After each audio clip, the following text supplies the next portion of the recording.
Welcome to Neelavathi kitchen. இன்னைக்கு நம்ம கிச்சனில் 10லேருந்து 15 பேருக்கு தேவையான ப்ரான் பிரியாணி பக்காவாக எப்படி பண்ணுறதுன்னு உங்கள் கூட நான் இன்றைக்கி ஷேர் பண்ணிக்க போகிறேன். இந்த பிரியாணி அல்டிமேட் டேஸ்ட்டோடு இருக்கும். நீங்கள் ட்ரை பண்ணி பார்த்துட்டு எனக்கு கமெண்ட் பண்ணுங்கள், கண்டிப்பாக உங்களுக்கு பிடிக்கும்.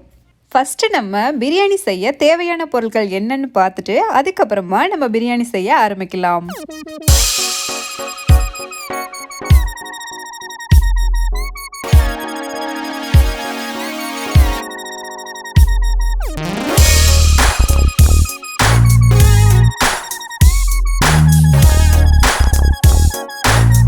ஃபஸ்ட்டு நம்ம பிரியாணி பண்ணுறதுக்காக 2.5 கிலோ ப்ரான் எடுத்து நல்லா உரிச்சிட்டு கழுவி எடுத்து வச்சுக்குவோம். பிரியாணி பண்ணுறதுக்கு எப்போவுமே நம்ம அடி கனமாக இருக்கிற பாத்திரமாக தான் எடுத்துக்கணும். பிரியாணி செய்கிறதுக்கு தேவையான பாத்திரம் நல்லா சூடானதுக்கு அப்புறமா நம்ம 250 ml அதாவது 1/4 லிட்டர் ஆயில் சேர்த்துக்கிடுவோம். ஃபஸ்ட்டு ஆயில் சேர்த்ததுக்கு அப்புறமா நம்ம நெய் சேர்த்துக்கணும். நெய் நான் கொஞ்சம் கொஞ்சமாக சேர்த்துக்க போகிறேன். இப்போதைக்கு 2 ஸ்பூன் ஆட் பண்ணிக்கிறேன். அதுக்கப்புறமா இடையில கொஞ்சம் கடைசியில் கொஞ்சம்னு நம்ம சேர்க்கும்போது அந்த பிரியாணியோட டேஸ்ட்டு இன்னும் அதிகமாகவே நமக்கு கிடைக்குது. ஆயில் நல்லா சூடானதும் நம்ம ஸ்பைசஸ்லாம் சேர்த்துக்க போகிறோம். சோம்பு 1 ஸ்பூன், கசகசா 1 ஸ்பூனு, கிராம்பு 10, ஏலக்காய் 10, பிரிஞ்சி இலை 10, பட்டை 5, சாவித்திரி 5, நட்சத்திர சோம்பு 5, மராத்தி மொக்கு 3, கல்பாசி கொஞ்சம். இது எல்லாம் நம்ம மொத்தமாக சேர்த்துக்க போகிறோம். இன்க்ரீடியன்ட்ஸ் எல்லாமே நான் வீடியோக்குள்ளேயும் கொடுத்துருக்கேன், டிஸ்கிரிப்ஷன்லேயும் கொடுத்துருக்கேன், செக் பண்ணிக்கோங்க. 5 பெரிய வெங்காயம், அதாவது 1/2 கிலோ வெங்காயத்தை நம்ம மெல்லிஸாக கட் பண்ணி இதில் நம்ம சேர்த்துக்கலாம். வெங்காயம் வதங்கிறதுக்கு கொஞ்சம் நேரம் எடுத்துக்கும், அதனால் நம்ம இப்போவே ரைஸ் ஊற வச்சிடலாம். ப்ரான் பிரியாணி பாஸ்மதி ரைஸில் தான் நம்ம பண்ண போகிறோம்.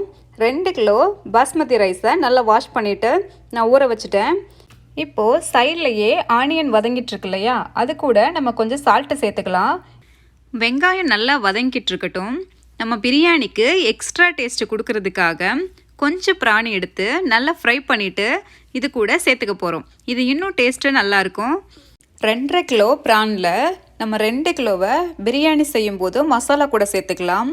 இன்னும் 1/2 கிலோவை நம்ம ஃப்ரை பண்ணிவிட்டு கடைசியாக தம் போடும்போது சேர்த்துக்கலாம். இப்போ நம்ம 1/2 கிலோ எறால் எடுத்து தனியாக பிரித்து வச்சிடலாம். இது கூட ஒரு 1/4 டீஸ்பூன் மஞ்சத்தூள் சேர்த்துட்டு 1/2 டீஸ்பூன் உப்பு சேர்த்துக்கலாம். அதுக்கப்புறமா 1 ஸ்பூனு இஞ்சி பூண்டு பேஸ்ட் நம்ம சேர்த்துக்கலாம்.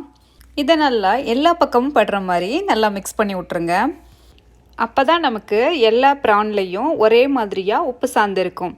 இதுக்கப்புறமா நம்ம காரத்துக்காக 1 ஸ்பூனு மிளகாத்தூள் சேர்த்துக்குவோம். மிளகாத்தூள் கூடவே இன்னும் டேஸ்ட்டுக்காக கரம் மசாலா ஒரு 1/2 ஸ்பூன் சேர்த்துக்குவோம்.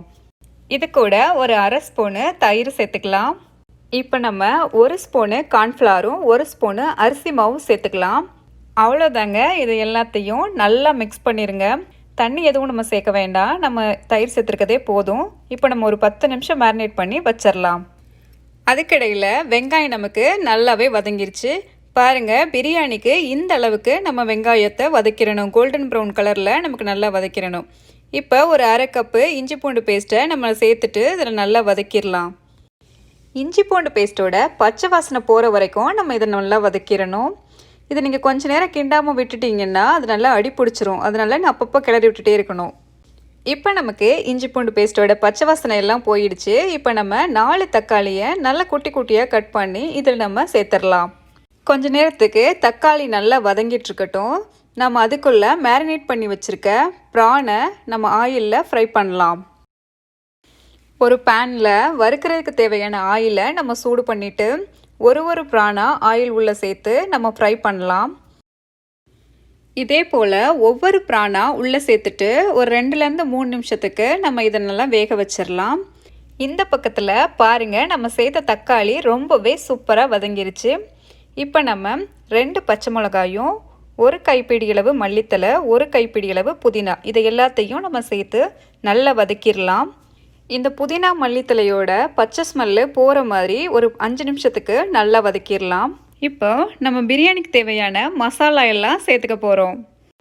மிளகாய்த்தூள் 2 ஸ்பூன், மல்லித்தூள் 2 ஸ்பூன், கரம் மசாலா 2 ஸ்பூன், அதே போல் பிரியாணி மசாலா 2 ஸ்பூன், 1/4 ஸ்பூன் மஞ்சத்தூள். அவ்வளோதாங்க. இது எல்லாத்தையும் நம்ம மொத்தமாக சேர்த்துக்க போகிறோம். இந்த மசாலா எல்லாத்தையும் வெங்காயம் தக்காளி கூட சேர்த்து நல்லா வதக்கி விட்டுறலாம். இதோட பச்சை ஸ்மெல் எல்லாம் போயிடட்டும். ஆனால் கருகாத அளவுக்கு நம்ம நல்லா வதக்கிக்கணும். பாருங்கள், ப்ரான் பிரியாணி மசாலா நமக்கு சூப்பராக ரெடி ஆகிட்டுருக்கு. இப்போ நமக்கு மசாலாவோட பச்சை வாசனை எல்லாம் போயிருச்சு. இந்த ஸ்டேஜில் நம்ம ஆல்ரெடி உரித்து க்ளீன் பண்ணி வச்சுருக்கிற எறாவை 2 கிலோ எறாவை இந்த மசாலா கூட சேர்த்துடலாம்.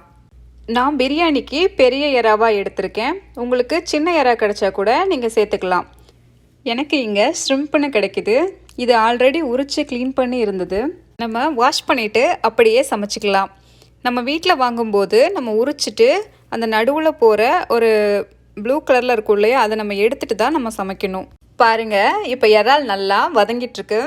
இந்த ஸ்டேஜில் நம்ம இன்னும் கொஞ்சம் உப்பு சேர்த்துக்க போகிறோம். அப்போ தான் அந்த இறால்லாம் நல்லா உப்பு சேர்ந்து பிரியாணியில் நமக்கு இன்னும் நல்லா டேஸ்ட்டாக கிடைக்கும். இப்போது இந்த சைடில் ப்ரான் நல்லா வெந்துருச்சு. இப்போ நம்ம அடுத்த சைடு ஒன்றா திருப்பி விட்டு ஒரு 2-3 நிமிஷத்துக்கு மறுபடியும் வேக வச்சிடலாம். பாருங்கள், ப்ரான் நல்லா சூப்பராக ஃப்ரை ஆகிட்டுருக்கு. இந்த பக்கம் மசாலாவில் உள்ள ப்ரானு நல்லா வெந்துட்டுருக்கு. இந்த இறால்லாம் மசாலா கூட சேர்ந்து நல்லா தண்ணி விட்டு ஒரு கிரேவி கன்சிஸ்டன்சிக்கு வரும். அது வரைக்கும் நம்ம இதை நல்லா வதக்கிட்டு இருக்கலாம். ஒரு 10 நிமிஷத்துக்கு இந்த ப்ரானை நம்ம வேக விட்டுறலாம். இப்போது இந்த பக்கம் ப்ரான் நல்லா ஃப்ரை ஆயிடுச்சு. எல்லா இறாவையும் நல்லா ஆயிலை வடிகட்டிட்டு நம்ம ஒரு பிளேட்டில் எடுத்து வச்சிடலாம். மீதி இருக்கிற ப்ரானையும் இதே போல் நம்ம வறுத்து எடுத்துடலாம். இறால் நமக்கு சூப்பராக ரெடி ஆயிடுச்சு.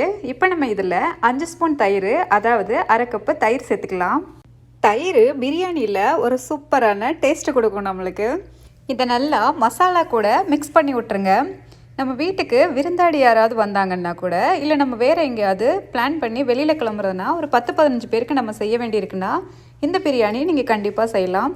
ரொம்பவே சூப்பராக இருக்கும். இப்போ நம்ம பிரியாணிக்கு தேவையான தண்ணி சேர்த்துக்க போகிறோம்.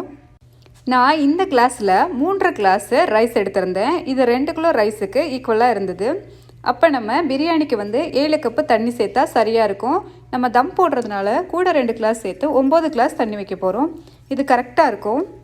3 கப்பு ரைஸுக்கு 9 கப்பு தண்ணி சேர்த்தாச்சு. நம்ம தம் பிரியாணிக்கு எப்போவுமே கரெக்டாக தண்ணி வைக்கக்கூடாது, எக்ஸ்ட்ரா கொஞ்சம் தண்ணி வைக்கணும். நம்ம ஆல்ரெடி ரைஸு 1/2 ஹவருக்கு மேலே நம்ம ஊற வச்சுருக்கோம். இப்போ நம்ம இந்த கிரேவியை நல்லா கொதிக்க விடணும். அதுக்கப்புறமா தான் நம்ம அந்த ரைஸ்லாம் சேர்த்துக்க போகிறோம். மூடி வச்சு கொதிக்க விட்டால் சீக்கிரமாகவே நம்மளுக்கு கொதி வந்துடும். பாருங்கள், நமக்கு பிரியாணி கிரேவி சூப்பராக கொதிக்க ஆரம்பிச்சிருச்சு. இப்போ நம்ம ஊற வச்ச அந்த 2 கிலோ ரைஸையும் கொஞ்சம் கொஞ்சமாக சேர்த்துக்கலாம். 2 கிலோ ரைஸுங்கிறதுனால நம்ம மொத்தமாக சேர்த்தோன்னா அதாவது ஹீட்டில் தண்ணி தெரிச்சிரும். அதனால் ரொம்ப கம்மியாக நம்ம சேர்த்துக்க போகிறோம். ப்ரான் பிரியாணி ரொம்ப டேஸ்ட்டாக இருக்கும். அதே மாதிரி இதை நம்ம கம்மியான நேரத்துலேயே நம்ம செஞ்சு முடிச்சிடலாம். ரைஸ் எல்லாம் கொஞ்சம் கொஞ்சமாக உள்ளே சேர்த்ததுக்கு அப்புறமா நல்லா ஒரு தடவை எல்லா பக்கமும் கிளறி விட்டுருங்க. இந்த ஸ்டேஜில் நம்ம உப்பு கரெக்டாக இருக்கான்னு செக் பண்ணிக்கணும். ஏன்னா இதுக்கப்புறம் நம்ம உப்பு சேர்க்க போகிறதில்ல. அதனால் கரெக்டாக இருக்கான்னு செக் பண்ணிக்கிட்டு வேணும்னா எக்ஸ்ட்ரா கொஞ்சம் ஆட் பண்ணிக்கணும். நாம் இப்போ கொஞ்சம் சால்ட்டு சேர்த்துக்கலாம். சால்ட்டு எப்போவுமே பிரியாணியில் கரெக்டாக இருக்கிறத விட கொஞ்சமாக தூக்கலாக இருந்தால் கரெக்டாக டேஸ்ட்டாக இருக்கும் பிரியாணி. அந்த தண்ணியெல்லாம் வற்றி வரும்போது நல்லா டேஸ்ட்டாக இருக்கும். நம்ம கரெக்டாக போட்டிருந்தோன்னா சம்டைம்ஸ் பத்தாமல் போக வாய்ப்பு இருக்குது. அதனால் கரெக்டாக செக் பண்ணிக்கோங்க. பிரியாணியில் நம்ம கொஞ்சம் கொஞ்சமாக ஒவ்வொரு தடவையும் சேர்க்கும் போதும் நம்ம சாப்பிடும் போதும் அதை சாப்பிட்றதுக்கு தூண்டும். சமைக்கும் போதே வீடு ஃபுல்லாக மடக்க ஆரம்பிச்சிரும். இதை ஒரு 5 நிமிஷத்துக்கு மூடி வச்சுட்டு கொதிக்கிற வரை நம்ம வெயிட் பண்ணலாம். பாருங்கள், 5 நிமிஷத்துக்கு அப்புறமா பிரியாணி சூப்பராக கொதிக்க ஆரம்பிச்சிருச்சு. இதுக்கப்புறம் நம்ம அடிக்கடி கிளறி விட்டுக்கிட்டே இருக்கணும்.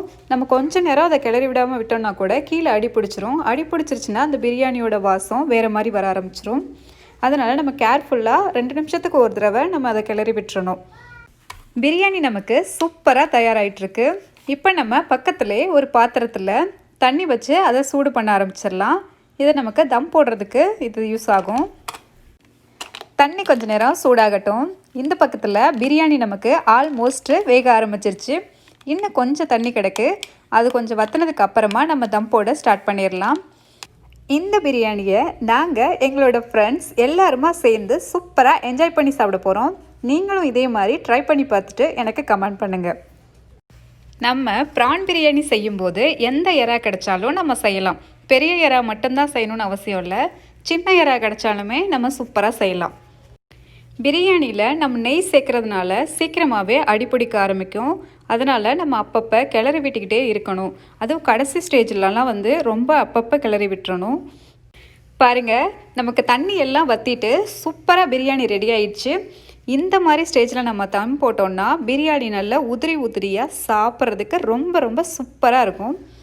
இப்போ நம்ம தம் போடுறதுக்கு முன்னாடி கொத்தமல்லி தலையை சின்ன சின்னதாக கட் பண்ணி இதில் சேர்த்துக்கலாம். இப்போ நம்ம கடைசியாக ஒரு 3 ஸ்பூனு நெய் சேர்த்துக்க போகிறோம். இது நம்ம முன்னாடியே சொன்ன மாதிரி நல்ல வாசமாகவும் டேஸ்ட்டாகவும் இருக்கும்.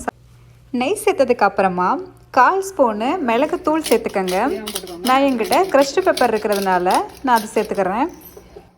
இப்போ நம்ம ஒரு 1/2 லெமனை எல்லா பக்கமும் சுற்றி புழிஞ்சு விட்டுறலாம். ட்ராப்ஸாக லெமனை ஒரு அளவாக பிழிஞ்சு விடுங்க, ரொம்ப வேண்டாம்.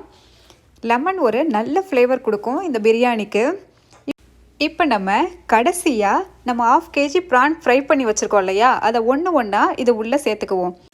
இது பார்க்குறதுக்கும் ரொம்ப நல்லாயிருக்கும். அதே போல் தம் போட்டதுக்கு அப்புறமா பிரியாணி கூட சேர்த்து சாப்பிட்றதுக்கும் இன்னும் ரொம்பவே சூப்பராக இருக்கும். இப்போ நம்ம தம் போடலாம். எங்கிட்ட அலுமினியம் ஃபாயில் இருக்குது, அதை வச்சு ஃபுல்லாக கவர் பண்ணிடுறேன். உங்ககிட்ட அலுமினியம் ஃபாயில் இல்லைன்னா நூல் துணியை வச்சு சுற்றி கட்டிக்கோங்க. சாப்பாட்டில் வேர்வை தண்ணி விழுகாமல் இருக்கிறதுக்காக நம்ம இது மாதிரி செய்கிறோம். இதுக்கப்புறமா ஒரு தாளத்தை தூக்கி வச்சுட்டு அதுக்கு மேலே நம்ம காய வச்சுருந்த அந்த சுடு தண்ணியை தூக்கி இது மேலே வச்சிடலாம். இது ஒரு 15 நிமிஷத்துக்கு நம்ம அப்படியே ரெஸ்ட் விட்டுறலாம். அதுக்கப்புறமா நம்ம ஓப்பன் பண்ணி பார்க்கலாம். தம் போட்டு 15 நிமிஷம் ஆயிடுச்சு. அதுக்கப்புறமா நம்ம இதை மெதுவாக ஒன்றா ஓப்பன் பண்ணிடலாம். இப்போ பாருங்கள், சூப்பரான பக்கவான ப்ரான் பிரியாணி நமக்கு செம்மையாக ரெடி ஆயிடுச்சு. பிரியாணியை நம்ம கிளறும் போது உடைச்சிடாமல் மெதுவாக கிளறி விடுங்க.